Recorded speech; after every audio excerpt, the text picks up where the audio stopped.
A once-in-a-generation event. A nation captivated by a fleeting moment in the sky above. Crowds traveling far to view the total solar eclipse. From the southwest to the northeast and right in our own backyard.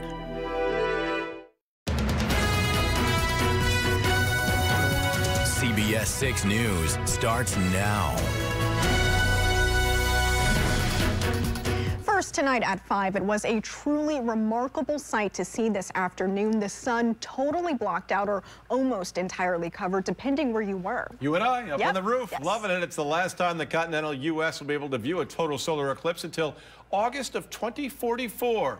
We watched this afternoon from the roof of our Niskayuna studio as the moon covered more of the sun. It was like an overcast day and even a little chilly outside at one point. Cloud coverage nearly spoiled the whole thing locally, but the little bit of sun that was still visible just peeked through in time. 97% totality came at 3:26. That's right. The path of totality covering Texas to Maine, allowing folks to experience the true spectacle of night during the day as the sun was hidden away perfectly behind the moon, a phenomenon made possible by the size of both the sun and moon and their distances from Earth.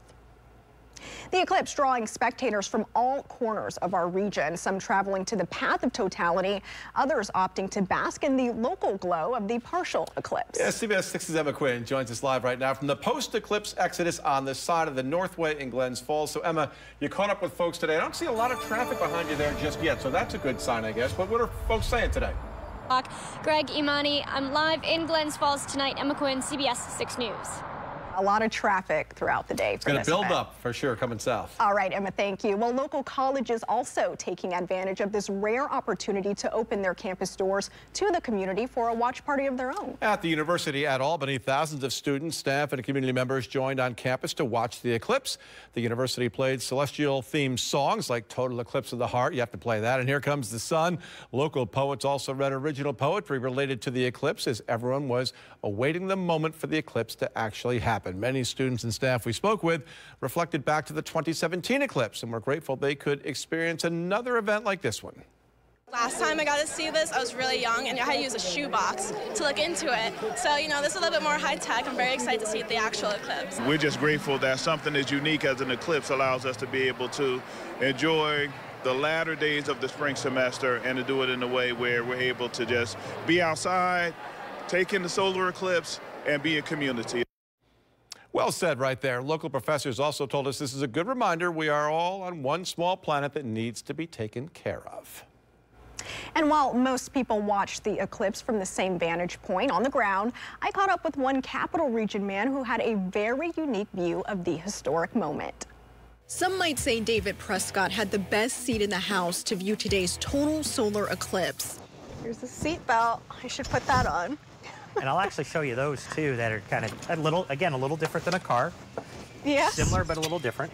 The Navy veteran and pilot of 25 years taking to the skies for an up-close and personal view of the eclipse. I suppose this is a great way to beat all the traffic on the roads. And... I won't have to deal with any, traffic congestion coming back and stuff. The owner of Warbird Factory in Albany and founder of the Prescott Foundation restores and repairs old warplanes, while also educating the next generation on the history of vintage aircrafts. And so this is actually a wheel off of one of the airplanes that we used to fly. Prescott saw his first total solar eclipse when he was just a boy, fueling his love of space, the skies, and science, and also his decision to make the once-in-a-lifetime eclipse trip today. That's something that I remember for the rest of my life. So I want to take the opportunity to have the best vantage point I possibly can. Flying along the path of Syracuse to Plattsburgh for the best view during totality, his plane equipped with electronic maps, autopilot, collision avoidance, and more to allow him more time to take in the view. Following a career of historic flights, including landing a plane at the Kennedy Space Center, Prescott says he believes this experience will be one of his most memorable. Hopeful it will be for the next generation, too. This is an opportunity to, again, spark passion, in the sciences for people. I mean, as you're watching all the news stories that you guys are releasing about how important a solar eclipse is, in the studies of different things, it's just yet another thing to re-spark that imagination in kids. As for who got those coveted seats next to David for the ride of a lifetime, well, he says he received a lot of interest, but those were reserved for his wife and his son. He took lots of photos and GoPro videos during today's eclipse and plans to publish some of that and share more about his experience in the coming days, so we'll check back in with him then. A story you first saw on 6, a suspect now in custody for allegedly stabbing and killing a person in Watervliet. Watervliet police were on the scene near 6th Avenue when we arrived just before 7 last night. We're expecting new details today, so stay with CBS 6 for the latest developments. A Queensbury man facing charges after police say he offered massages and forcibly touched customers, saying he wasn't licensed to give massages. 54-year-old Tyeli Wang was arrested at Lily Spa last month. Shortly before that time, state police received a complaint from a customer saying Wang inappropriately touched them during a massage. An investigation led police to discover 3 more victims had accused Wang of inappropriate touching. Wang is not licensed to provide massage therapy services and faces other law violations from the State Department of Education. Wellspring, a domestic violence shelter in Saratoga Springs, says support is available for those that need it and their loved ones, including counseling, legal advocacy, and safety planning, reminding them that they're not alone.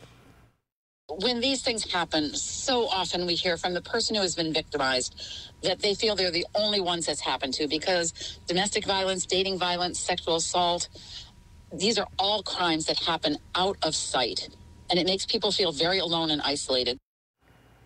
All Wellspring services are free of charge. Meantime, Wang is charged with 4 counts of third-degree sexual abuse and 3 counts of forcible touching. An outbreak of avian flu being tracked in the U.S. next tonight. Expect to see higher egg prices next time you go to the grocery store. I'm Atra Al-Nashar with more on the economic impact of an outbreak of avian flu. And coming up in sports, a historic women's college basketball season came to a close with South Carolina hosting the trophy. What Dawn Staley and Caitlin Clark had to say about the future of the sport.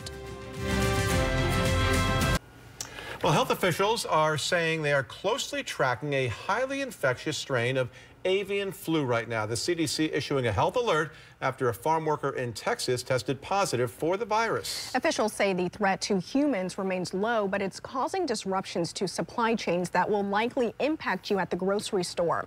National correspondent Atra El-Nashar has a closer look at the cost of the outbreak.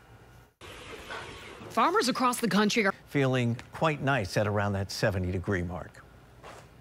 All right, thank you for the tip. And don't forget, you can download the free CBS 6 Weather Authority app and get your forecast on the go, interactive radar, and a whole lot more, all at your fingertips. You find it in the App Store just by searching WRGB. 70 degrees. Incredible. Nice smile on your face right there. Smiling like big. Yeah. All right, well, sports is next. But first, here's a look at what's ahead at 5:30. Donald Trump releases his positions on abortion. I'm Kayla Gaskins, and we take a look at where he stands straight ahead. And 11. Back to you. Can't wait for that game tonight. What a game by South Carolina yesterday. Oh, yeah, that was a good one. They deserve to win, that's for sure. Just to see what it means for women in basketball as a whole is really exciting. 17 million people watching. A lot of eyeballs, yeah. All right, I'll see you back here at 6 o'clock. Still to come right here at 5:30. The city of Troy looks to crack down on lead pipes. Tonight, CBS 6's Brianna Supardi joins us live in studio for what the city says residents can do to reduce exposure to lead. Plus, in tonight's Spotlight on America report, we investigate growing concerns over critical cancer drug shortages. And more Americans are on the move. What new data shows is their likely new destination and where New York State sits on that list.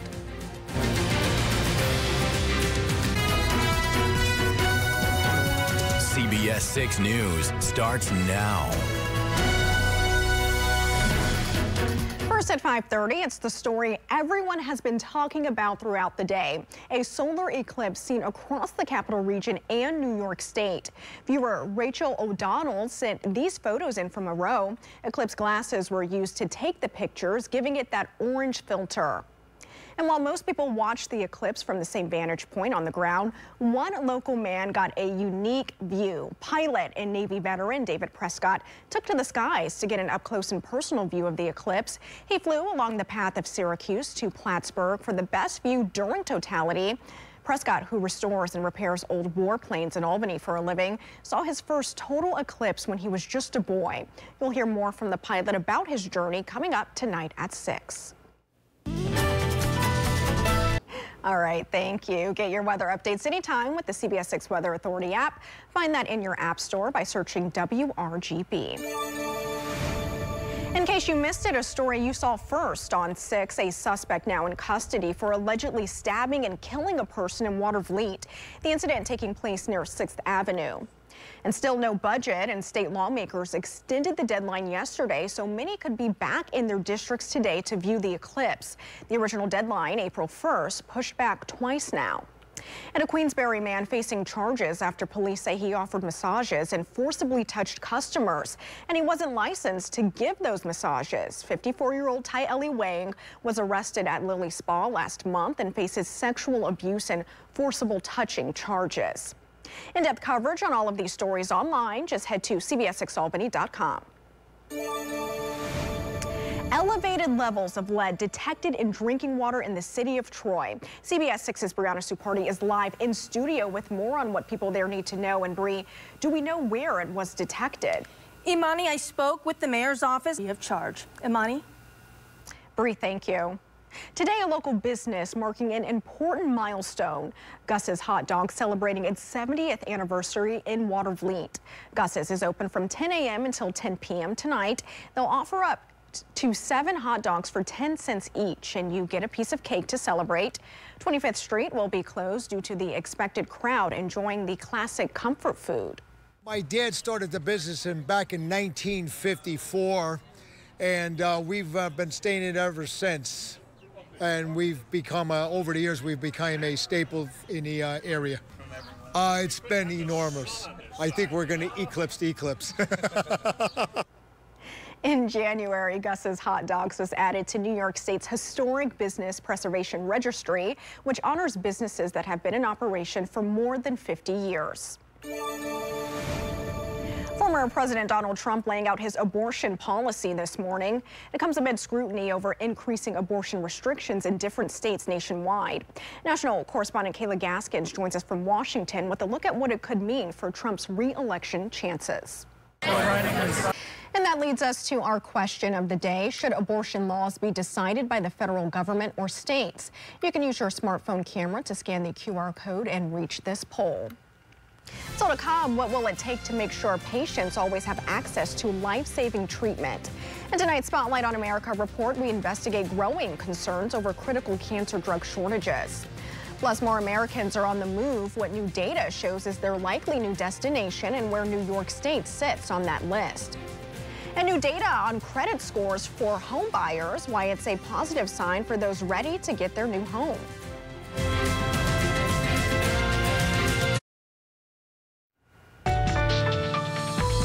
Spotlight on America has been reporting on a crisis in the cancer community. Chemotherapy drugs are in short supply with life and death consequences for adult patients. Now we're shedding light on a devastating new layer, the impact on thousands of children diagnosed with cancer in the U.S. each year. Many children can be cured, but as Lisa Fletcher reports, it depends on life-saving drugs, which can be difficult or impossible to find. Any patient being... I'm Lisa Fletcher. Along with her work on the Big Picture solution, Laura's nonprofit works to help individual families who are faced with drug shortages, taking calls from families in need so that no child has to go without. To read more about Angels for Change, go to SpotlightInvestigates.com. Seasonal averages for this time of the year. But 70, I'm not mad about that. Craig, thank you. Coming up all new at 6 tonight on CBS 6. CBS 6's Greg Floyd continues our coverage of the David Soar saga in Albany County. While the DA says he's returned his $24,000 bonus, we share reaction from his political rival ahead of his re-election efforts. Plus, the legacy of legendary baseball player Hank Aaron continues to live on through the decades. Tonight, we look back on his record-breaking home run, topping Babe Ruth. And our coverage of eclipse mania continues here in the capital region. An update on how the eclipse has been impacting traffic and how folks reacted to the big event.